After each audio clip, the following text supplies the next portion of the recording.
I am here with our friends at the League of Conservation Voters Education Fund to talk about the Inflation Reduction Act. As we know, let's think about where we were a year ago, or just over a year ago. President Biden signed the IRA into law on August 16th, 2022. This was the largest climate investment in U.S. history.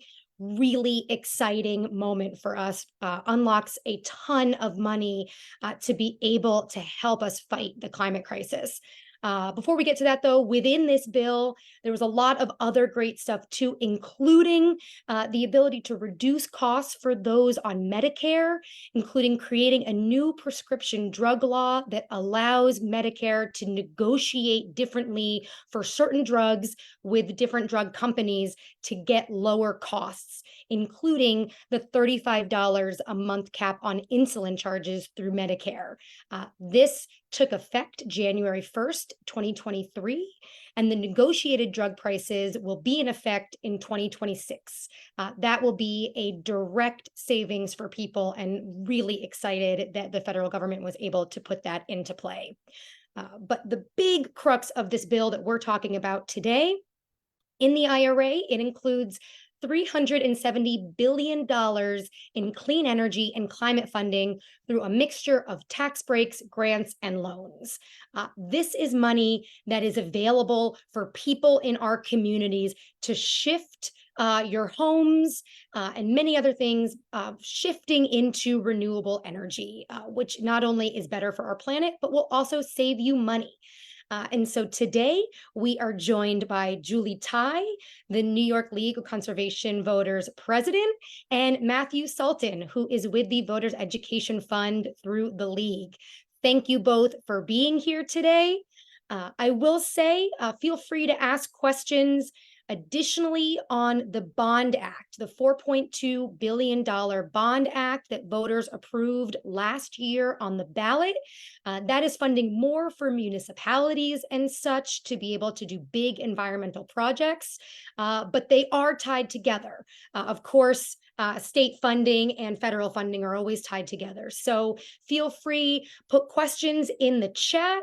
Our team is monitoring that. Shout out to our team, Team Hinchey. Thank you so much for your work and for putting this together.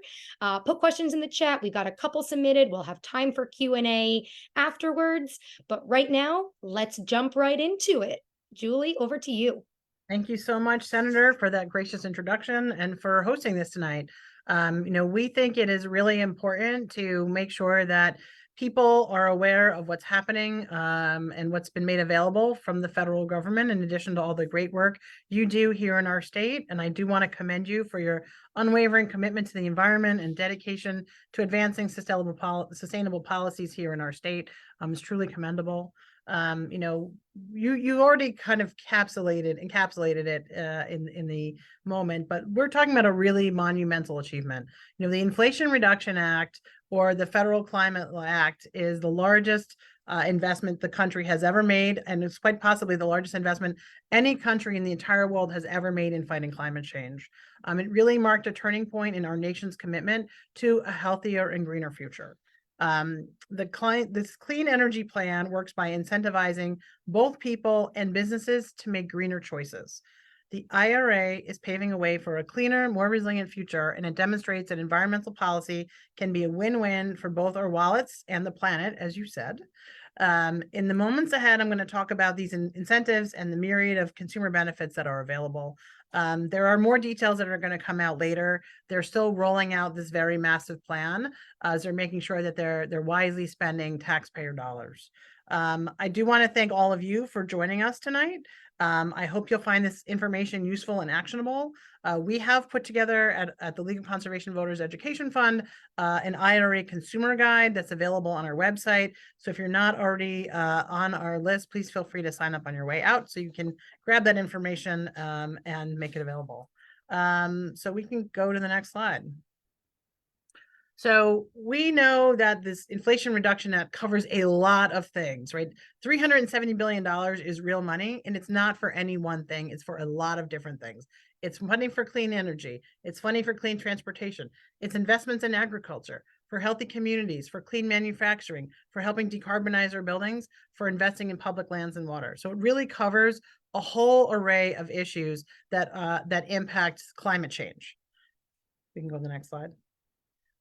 We know that the benefits are going to be vast for us. Under this program, they will get a roughly 40% reduction in climate emissions by 2030 and reduce the amount of carbon emissions by 1 gigaton by around that time. That is a huge amount of reductions because we're providing incentives to make these changes. On average, households can save a lot of money on energy, including up to $1,800 to take advantage of electrification incentives that the IRA offers. And the law is incentivizing investments in disadvantaged and low-income communities and those communities that have been most impacted by fossil fuels. So 40% of those benefits are going to be invested in those areas. And it's expected that this is going to create millions and millions of jobs and help to reduce premature deaths and asthma attacks, which is the #1 cause of school absenteeism in our state. We know that the president has set a goal of reducing all emissions by 50% by 2030, and this puts that within reach of that. Under our current scenario, sort of a scenario without any additional actions taken by various players, we would have a reduction in about 24 to 35%, but the Inflation Reduction Act really stacks that up and makes sure that we get much closer to our commitments under the Paris Climate Accords. Next slide. We can go to the next slide. Maybe. Uh-oh. Or not. Hold on. One second. We're having, there we go. Little temporary technology snafu, as happens from time to time. There we go. Next slide. All right.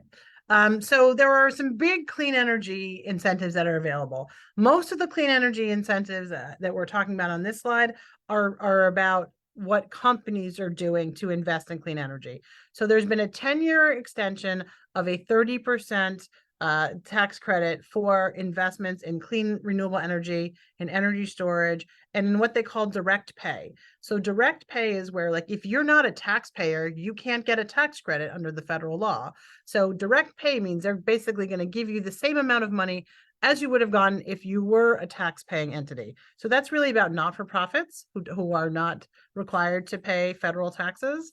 Co-ops, for example, are nonprofits, and government entities. So, for example, your local government, the town of Highland, for example, wouldn't be eligible for a tax credit, but they could get funding from direct pay for an activity they want to do that's eligible, such as putting solar on local town property.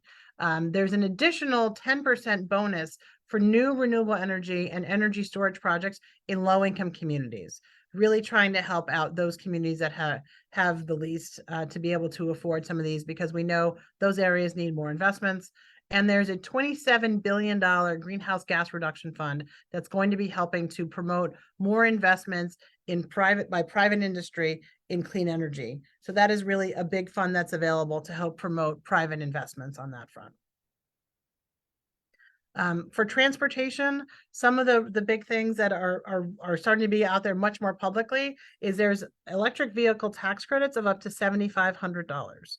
It's based on how much of the car is made in America, including some of its components. In particular, there's a big emphasis on batteries and whether or not the vehicles were union made, for example. There are income limits and there are limits on the amount, the value of the car, but we'll get to that a little bit later. In addition to the federal tax credit, you can get up to $2,000 in a rebate from the state of New York, which is really exciting. So it adds on to the savings that you can get from the federal government, and that actually happens right at the dealership when you buy a car. We're also really excited. A longtime priority for the league has been getting all electric school buses. Thanks to the state, there is now a requirement to move to all electric school buses. So there is funding for all electric school buses. Up to 30% of the cost of electric school buses can come from the federal government. And the state of New York has actually already gotten grants in the first round for 184 buses here. For the first time, there is funding for used vehicles. Like there's been an EV tax credit that was much more limited in the past. Now there's a tax credit for you to buy a used EV, so that we know a lot of people, they're not buying a car right off the lot. Not everyone can afford to buy a brand new car. So this is an opportunity for people to access used electric vehicles and get a tax credit to help reduce that cost. There's also funding available for getting EV charging infrastructure so that you can't just have the vehicle, you also need a place to charge them. For people who can do charging at home, you can get up to $1,000 for reducing the cost of that home EV charging equipment. There's also $2.8 billion in grants to convert manufacturing facilities to make EVs. Again, the emphasis of this law is not just to give benefits, but for people to buy things, but also for us to be manufacturing more of this, including the component parts here in the United States. There's a Healthy Communities program where there's $333 million available for air quality monitoring, in particular in environmental justice communities, to make sure that we know what's happening and to find sources of air pollution to help reduce that. There's a new $3 billion environmental and climate justice block grant program that will enable more funding to support those communities to transition to greener and cleaner alternatives. There's reinstatement of a tax to help fund cleanup of Superfund sites on oil companies. There's $3 billion to revitalize communities who've been damaged by federal highway projects and improve transportation access to help reduce pollution. That's really critical. And we know, I mentioned earlier already, that there's a goal to try and get 40% of the funds that are available to go to disadvantaged communities and communities that have been overburdened by pollution. So that's really a positive investment to make sure people who have been impacted by pollution are also seeing the benefits associated with that. I mentioned clean manufacturing. Many of you may have heard of Micron, which is a new chip manufacturing facility that will be going into Syracuse. Like, this is the type of funding that the federal government is starting to support to make sure that we're having more manufacturing done, clean tech manufacturing in the United States. So there's tax incentives for that clean energy manufacturing. There's investments being made in cleaning the federal fleets, so they're leading by example, as well as labeling of products appropriately and supporting a federal buy clean program so that the federal government is buying things and using materials and manufacturers that reduce the amount of pollution that they're generating. And of course, there's $6 billion for these manufacturing transformative industrial programs to help make energy intensive manufacturing industries that are otherwise subject to the international competitive industries, making sure that they are at a level playing field with others while they're helping to reduce the amount of pollution that they're generating. We certainly don't want to disadvantage our manufacturing in this state or in this country from others while we're making this transition to clean energy. So for buildings, there's an expansion of tax credits for commercial and residential energy efficiency improvements and public building upgrades. We all know the best energy that you use is the less energy you use, right? That's the first thing we need to do, is reduce the amount of energy that we're wasting, and we can be much more energy efficient. I'm sure, like when I used to live in Albany and my house was built in 1853. I know there's a lot of communities and houses like that in the area where you live as well. Kingston is obviously historic, and there's a lot of old buildings that are not terribly energy efficient. So we have a lot we can do to help reduce the amount of energy that we're wasting, basically. There's specifically $1 billion to support disadvantaged communities and formerly industrial communities that are struggling right now, to help them move away from those fossil fuel and mining productions towards new, cleaner opportunities for generating jobs. There's funding available to make affordable housing more water and energy efficient and resilient to climate change, because again, those are the communities and the folks that are most vulnerable to the impacts of climate change and least able to afford making some of these transitions. And there's a big chunk of money being made available for energy efficiency job training and making sure that we have funding for these energy efficiency projects and consumer rebates. We'll talk a bit more about those at the end, because there's a whole slew of rebates that are available for various kinds of programs. Next slide. I know near and dear to your district's heart is agricultural and public lands. We know how important that is, what a big part of the economy that is. There is $5 billion for wildfire protection and urban forestry. Those are things that we need to make sure. We're providing some more investments in coastal restoration. There is more investments in agriculture. So these are something that's really exciting. We'll be talking more about that in the Farm Bill in the future, as that is certainly something that is top priority for us, making sure that we have a good Farm Bill going forward. So we touched on this a little bit. The senator touched on this a little bit, but why should we switch to cleaner energy and to more energy efficiency?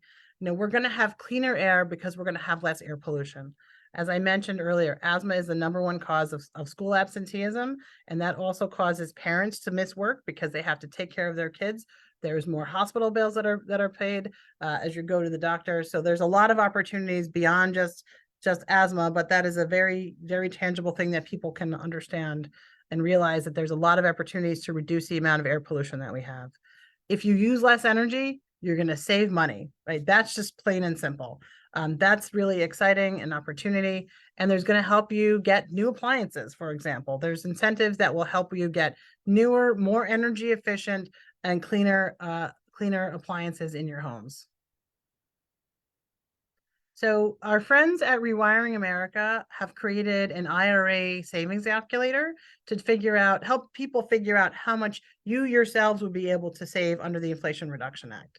So we've done an example here. So say you're a homeowner who's living in Kingston with a household size of 3 and your income is about $58,000, right? You can put that information into their website and it'll tell you roughly how much money you could save. So we know based on if you took advantage of all the credits that are out there, which may not be able to, but you could get up to $14,000 in upfront discounts. So that's not money you have to shell out.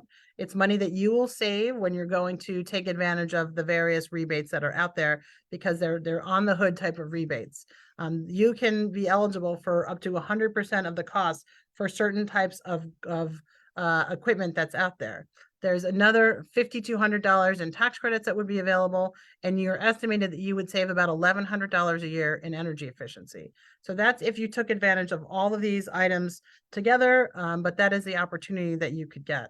There are income limits associated with a variety of these categories. So I think we can go to the next slide. I'm jumping ahead here. So people may not understand there's 2 main mechanisms for consumers to take advantage of the funding available in the Inflation Reduction Act. One is a tax credit, right? So that's where at the end of the year, when you're paying the IRS in April, or if you get an extension later on in the year, that this would help to offset any taxes that you owe. So this means if you don't owe anything in taxes, then you can't actually benefit from getting the tax credit. But if you do owe taxes, then you could get, for example, up to $7,500 from off of your taxes for an electric vehicle purchase. So it helps you reduce the amount of money that you're spending, but you don't get it back. At least that's how it's currently structured. There's some changes coming on that front, but that's how you would be able to get that later on. Rebates are where you get the money regardless of whether or not you owe taxes.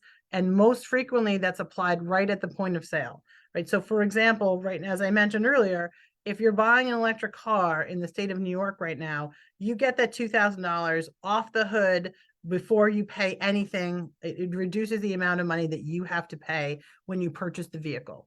So that is something that comes right off the top and you don't have to pay it up front.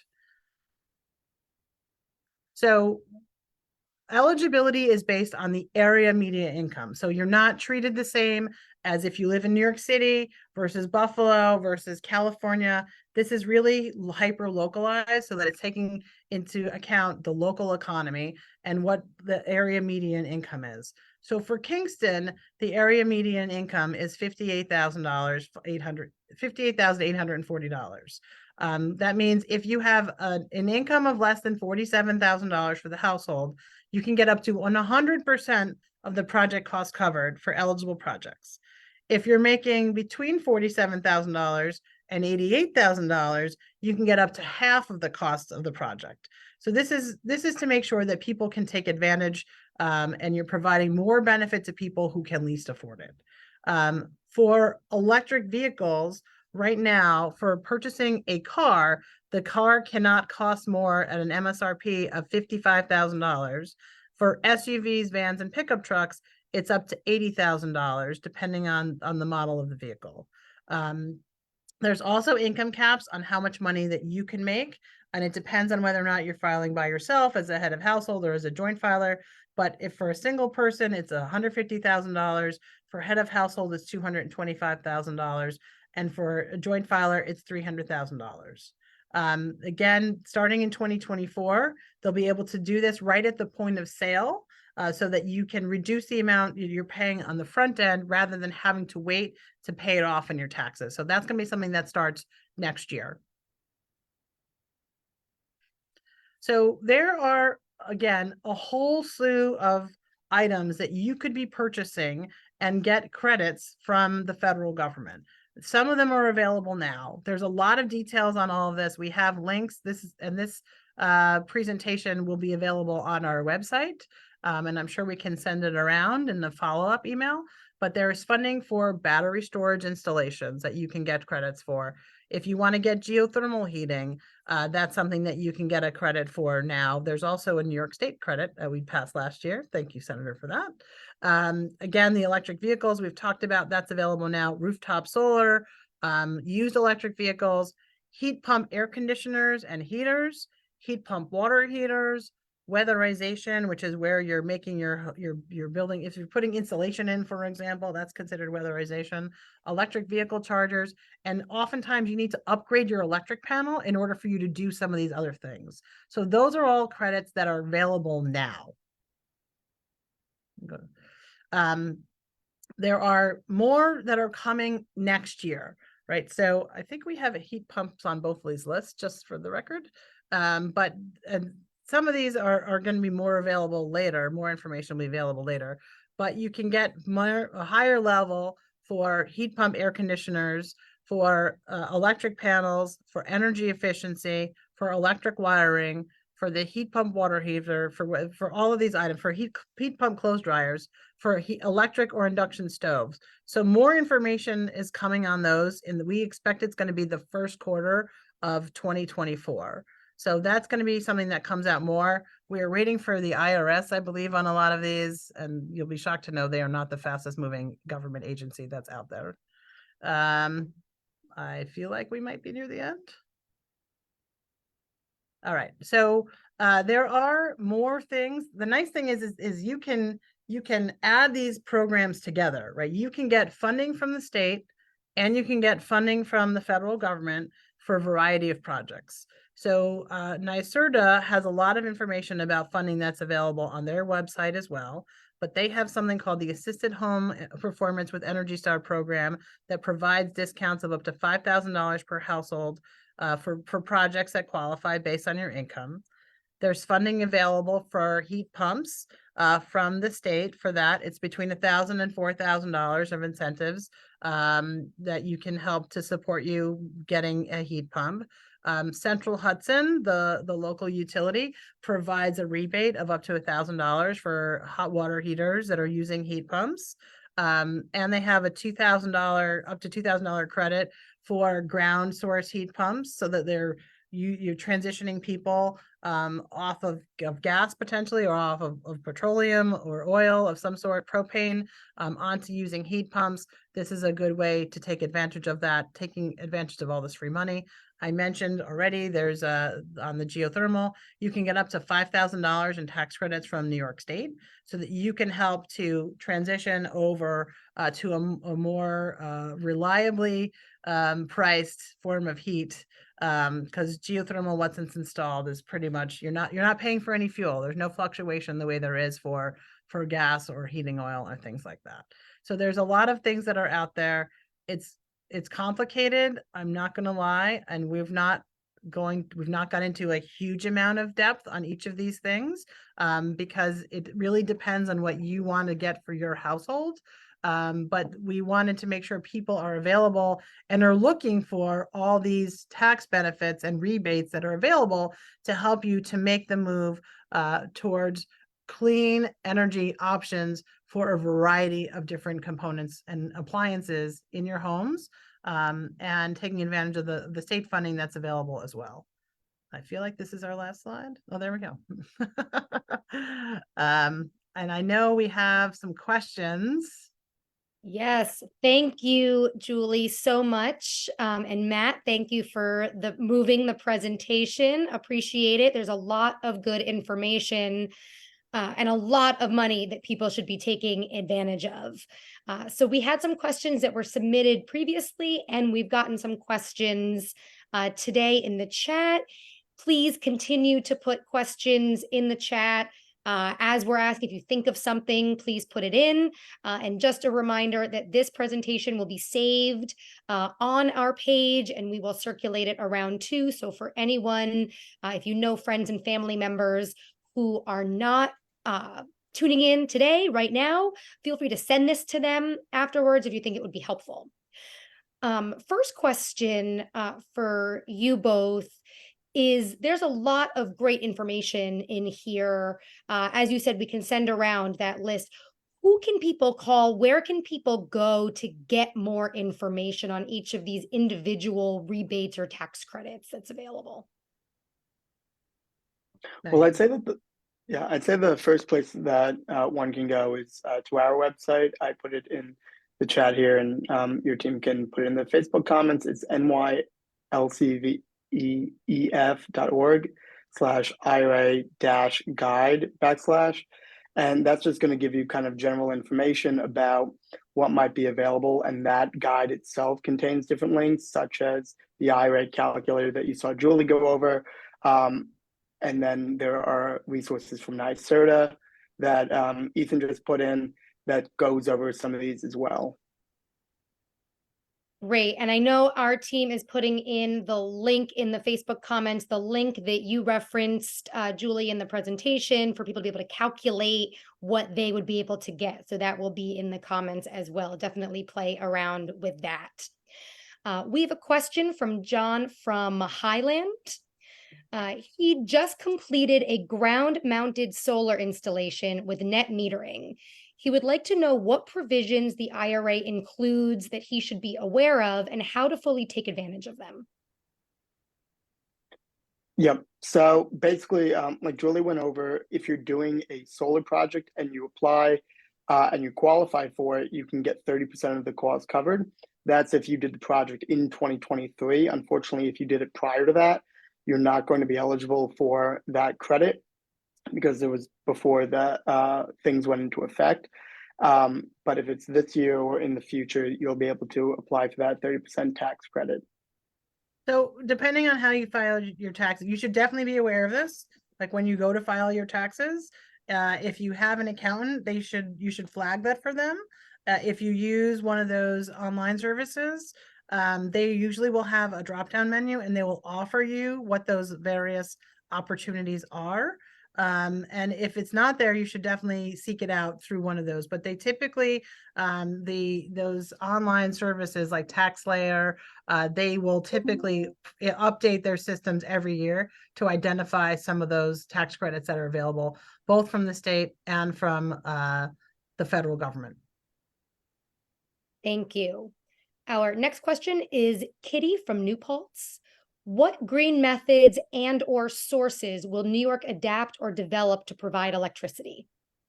So there are a number of things that the state actually has already committed to doing under the state's climate law called the Climate Leadership and Community Protection Act, sometimes affectionately called the CLCPA.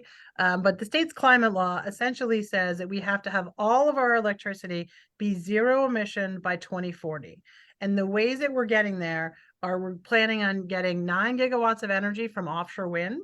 And the state right now has under contract over 8 gigawatts. That's 8,000 megawatts. That's enough to power over 6 million homes with renewable energy from offshore wind.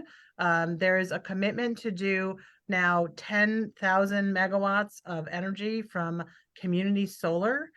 So that is something that is active. It was actually in the law, it's 6 gigawatts. And because we're doing so well on getting more solar out there, they've actually upped the goal to 10,000, which is very exciting. There's going to be onshore wind that's happening across our state. And there are a number of projects around New York where there's wind projects that are in place. We, of course, get about 27% of our energy already from renewable hydropower. And there are a variety of other technologies. Battery energy storage is going to be part of the solution. I would expect anaerobic digestion and methane capture to be part of the solution for electricity, as well as potentially for fuel, for transportation, or for manufacturing. So there are a lot of things. There's new technology being evaluated, such as hydrogen, and where that fits in the mix is still to be determined, whether that's on electricity or more for transportation and use in hydrogen fuel cells. Fuel cells is definitely something that can help with providing reliable electricity. So there are a lot of different items that are out there to help us with green electricity. So the takeaway is we are well on our way. Yes. You're saying we are well on our way. We are. Our next question, thank you, is from Dawn from Westkill. When will the low income rebates for heat pumps and hot water pumps be available? And what is the income level verification process and requirements? Yeah, so these things are to be expected sometime early next year in the first few months. That program is actually going to be run through NYSERDA. Right now, NYSERDA is waiting on these funds to be released from the Federal Department of Energy. And once they do, then they'll set up their program, and we'll definitely be talking a lot about it and getting that information out there. In terms of the income level verification, you'll be presenting that information then to NYSERDA, and however they choose to do that, it's based on gross income, so before taxes. And remember, that's all relative to the area and median income in which you live. If you make under 80% of that, 100% of the benefits will be eligible. If you make between that 80% and 150% of that area and median income, you can get half of the projects covered. And then if you make anything above that 150% of the area median income, you won't be eligible. Thank you. And one thing I want to note too, we talked a lot in the presentation about environmental justice communities. And for our district, we actually have a lot of potential environmental justice communities. We are still waiting on the exact numbers for the new part of our district, so the eastern part of the 41st, which we'll share and we can put in the comments when we get it. But for the western part, there are 27 potential environmental justice areas in Ulster County alone and 8 in Greene County. So as you're reading these things or looking through this presentation again, environmental justice communities are not just places in urban areas or in New York City. We in the rural communities absolutely qualify under the environmental justice community provisions. So keep that in mind. And we can always provide some more information on that as well if you have questions. I'll jump to a couple questions that we are getting in the chat right now. A question from Dawn. Is the system set up to actually be able to take advantage of the rebates specifically for heat pumps?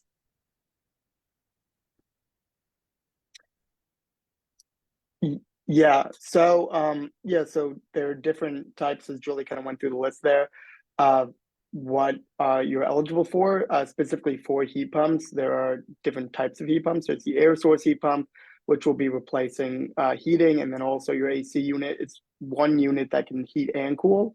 And then there are also hot water heater heat pumps as well that will take the place of like a boiler. It's just a hyper efficient way of doing it that runs on electricity. I think the question though is, are the systems already set up so that they can take advantage of the rebates now? No, that'll be early next year. So again, that's ones that Matt mentioned that NYSERDA is going to be running. And so that's something that they're waiting for the money to be released from the Department of Energy, right? Yep. Do we know when that will be next year, or just generally early next year right now? Just generally early next year. I asked pretty recently. Wonderful. And And we will I I know think we're you'll stay in expecting touch it's with gonna us. be like, yeah, I think we're expecting it to be around the first quarter, but you know, it's federal government, Yep. not sure. Things always change, but we will definitely, as we hear more direction on the timeline, we will be sharing that out. And of course, we know you all will be communicating that loudly from the rooftops as well. Sure. Another question from Vanessa. Are the EV incentives lasting for a number of years? Yes. So right now, the EV incentives are supposed to be indefinite. There was a while ago where we had that $7,500 tax credit, and it was actually capped at 200,000 vehicles per manufacturer, and this essentially got rid of it. As for the other, most tax credits, it runs through the year 2032 until we can either put it back up again, increase it, do a number of things to it, but we're good for about 10 years. Thank you. We have a question from Lori. Are consumers restricted to certain installers to get these incentives, or can she or a family member do the install herself? Assuming that that person has the skills to do it. Yep, nope, you're good to do it on your own. One of the things that we're looking at right now and hearing about are contractors that might not be willing to do these sorts of things yet, specifically because the rebates aren't here yet. But once that they are available, I imagine a number of contractors are going to be selling a lot of this work and their expertise in it. Thank you. We've got a question from Donal. Thank you, thanking us for this presentation. Thank you both for this presentation. What avenue should they take to explore direct pay for municipalities for clean energy upgrades? Okay, so for the municipalities, I think here you really want to be advocating to your town supervisor or your mayor or your town board or the village board or what have the city council, depending on your form of government, right? And encouraging them to go and seek out this funding. It is definitely available now through the IRS for them to be able to go do that. And so this is definitely something where you want to encourage the local governments to be pursuing that opportunity. I think a lot of local governments will be properly encouraged to do that. Everyone likes to take advantage of free money. And this is certainly free money. And I think there'll be some funding available for not necessarily for municipalities, but for schools from the state of New York, also from the Bond Act and from their Cleaner, Greener Schools program. So they might be able to take advantage of both the direct pay program from the IRA, as well as from a Bond Act or other NYSERDA funding that can help them reduce, increase the amount of green energy that they're using. So I think starting with asking the local government representatives if they have plans to take advantage of this, and then trying to help push them to go pursue this funding. If there's a municipality that you have in mind, perhaps we can help you with that. And I would just like to tack on to that, in addition to the direct pay and everything else, there was a thing set up by the IRA called the Thriving Communities Technical Assistance Centers, or TICTACs, and that is designed to help nonprofits, community groups, churches, schools, and local governments tap into some of these resources by helping them write these grant applications. And for the state of New York, we're in EPA Region 2. Our TICTAC is We Act for Environmental Justice, based in Harlem, but they're for the entire state of New York and for the state of New Jersey. And we'll be working with them to disseminate some of that information as well. Great. And so if anyone listening, if you want to get in touch with them, you can reach out to us. Please contact our office and we can connect you both with, of course, the League and with We Act for further questions. We have a question from Ethan. He shared a link to NYSERDA, they're part of their website for the Inflation Reduction Act, and said, which is applicable for building owners / landlords trying to upgrade mixed use commercial buildings. So how do you discern which items are available for building owners and landlords? Yeah, so some of these are meant to be for residents and for folks who own their own homes. Others are commercial. in their nature. So it would be the commercial aspect of that if it's a building they own as their business. And then there are a number of different incentives there that differ, and that differ by the size of the building and a number of other factors as well. And is that clearly delineated in the lists that are out there currently? I'd have to look at that specific link, but yeah, so they have Inflation Reduction Act, businesses, and this would fall into that category. Okay, so anyone looking for commercial or mixed use should be looking specifically under the business sections of Yep. the lists. Great. We have a question from Lori. Could the utilities like Central Hudson link to the state and IRA incentives in addition to their own? If the question is about them making the information available, I think the answer to that is yes, they could do that. Very often utilities will do that to make you aware, to take advantage of those various programs. So if they're not currently, we can certainly reach out and suggest that they do that to help make sure more people have information about what's available. But very often utilities do that to help make sure, again, people get to take advantage of free money. Yeah, and I think Con Ed does have some of that information on their site. So I haven't looked at the Central Hudson website, but certainly we can look into that and encourage them to do so if they are not already.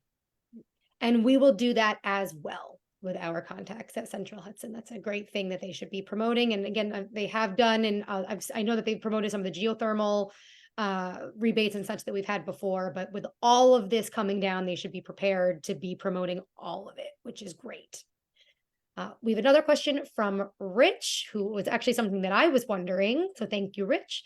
Does NYSERDA have some type of community ambassadors that could help individuals navigate these incentives? Is there anyone out there who really could help people figure out, outside of just the individual calculators, what they're eligible for and how to get it? I don't know the answer to that. I think that's something that we can check in with NYSERDA and see what they have available on that front. But certainly making sure, I mean, that's one reason why we're also making sure that we're trying to educate people about what's out there so that they at least can be thinking about it and looking for it and asking for it. But it would be helpful if there's more government resources to help clarify that. So certainly it's something that we can follow up with NYSERDA. And by we, I mean Matt. Thank you. And we will too. And I think, it'd be great to have, and this is something that, we can work on and work with NYSERDA to have more public information campaigns about all of these dollars coming down, because we of course want our communities in New York to get, and all of our folks in New York to get what's out there and be able to transition in an economically feasible way. We have another question. If I already purchased a heat pump before the rebates are available, can I get the discount afterward? I think you touched on that a little bit, but just to confirm, right, that this year and forward? Yeah. So unfortunately, if you already purchased something and then you want to hold on to the receipt and then try to get a rebate, for example, next year, you're not going to be able to do that, which is why a lot of folks are waiting until early next year to do some of these purchase some of these products that are rebate eligible. Thank you. Another question, do used electric vehicles need to meet the same sourcing requirements of new EVs?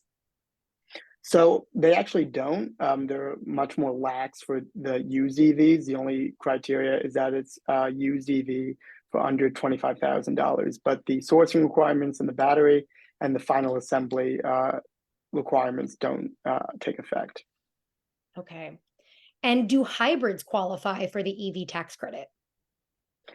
So some hybrids do. If they're plug-in hybrid with a large enough battery, it's a 7-kilowatt battery.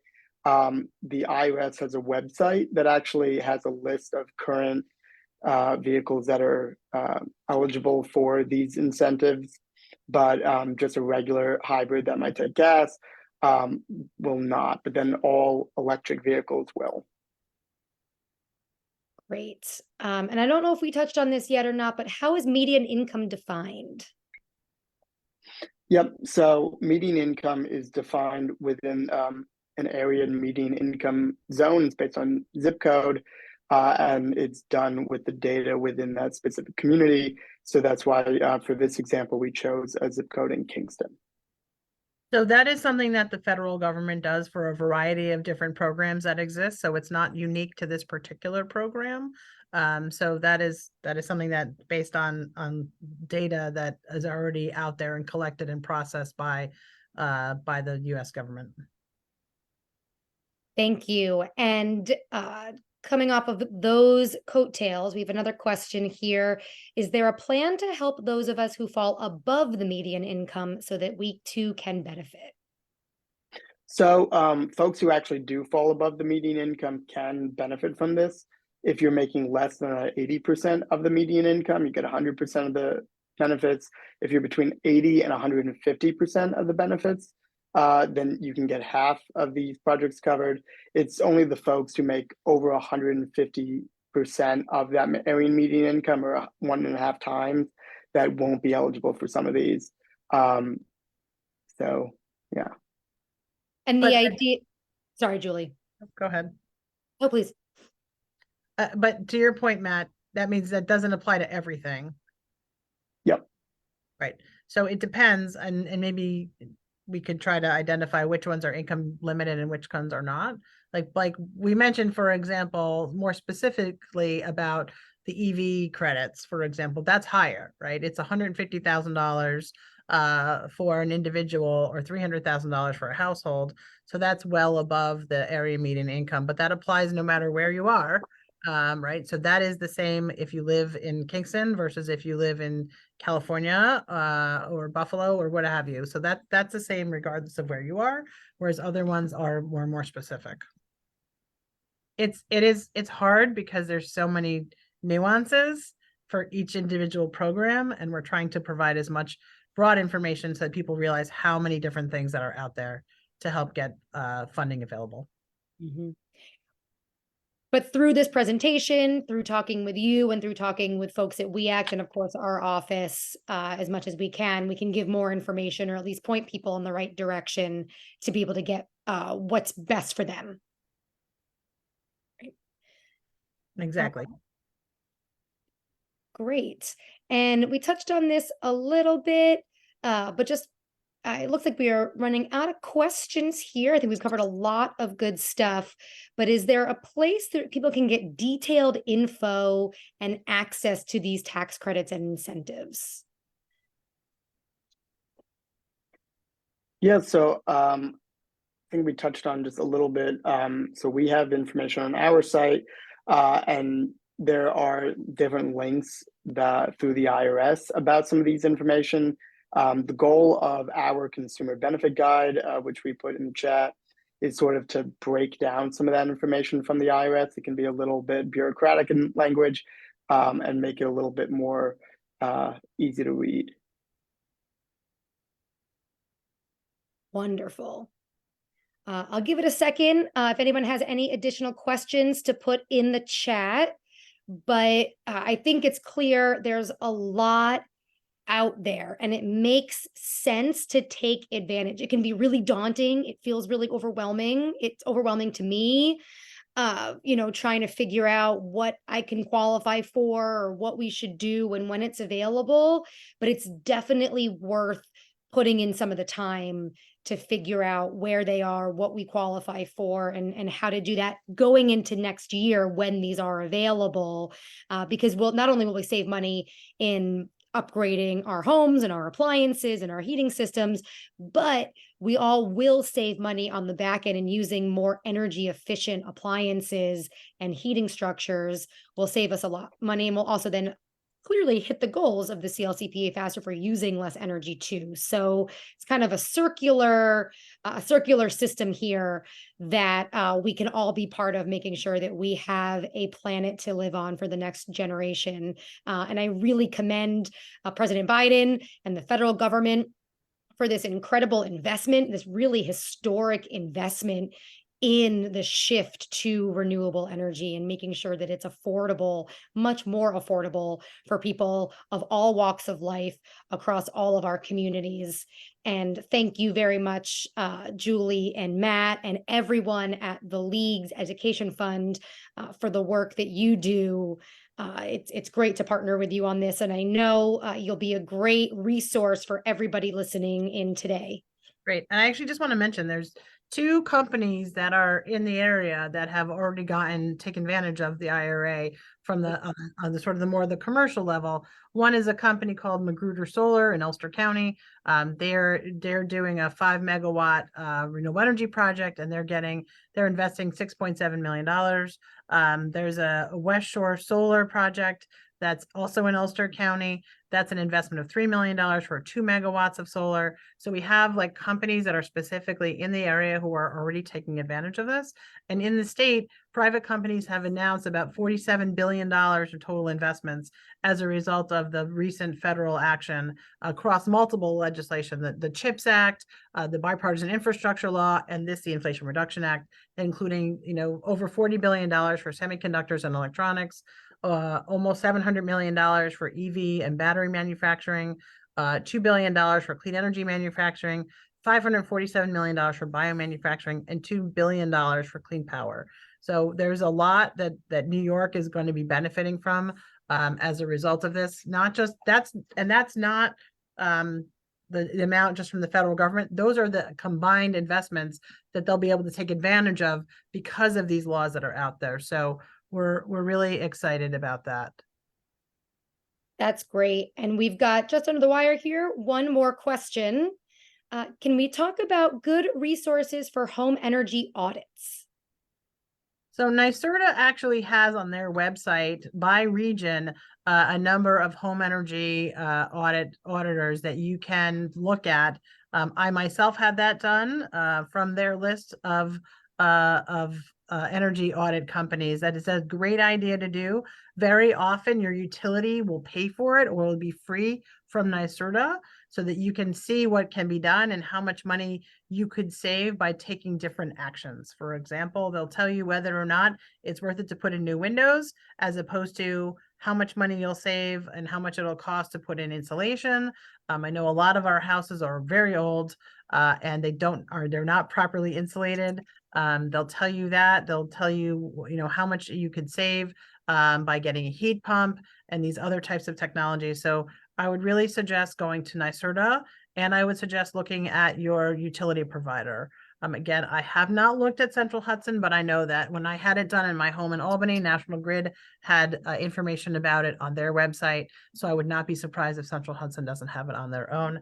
And I have already reached out to a contact I have that's associated with Central Hudson on the earlier questions related to getting the information out there on the IRA and state tax credits.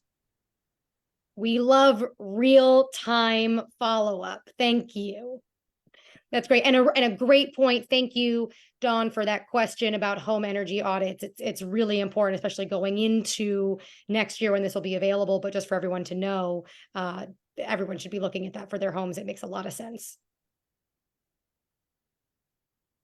So thank you so much. Thank you everyone for tuning in. If you have questions that you think about later on as you're thinking about this presentation, please feel free to send them to our office. You know how to find us. The contact info will be in the comments. If we can't answer them, we'll pass them on to our friends at the League and make sure that you get an answer. And please make sure that you are checking in, making sure that we're getting all of the funding that we can get for our residents here in the 41st District. So Julie and Matt, thank you for your work. Thank you for taking the time tonight and appreciate everything that you do. No, thank you for helping to get the word out to everyone in the district, because we really want to make sure that people are taking advantage of all the federal funding that's available out there right now to help us move towards a green energy economy. So it's really exciting, something that we can do to help us save money and help save the planet at the same time. So it's a win-win. Absolutely. Thank you so much.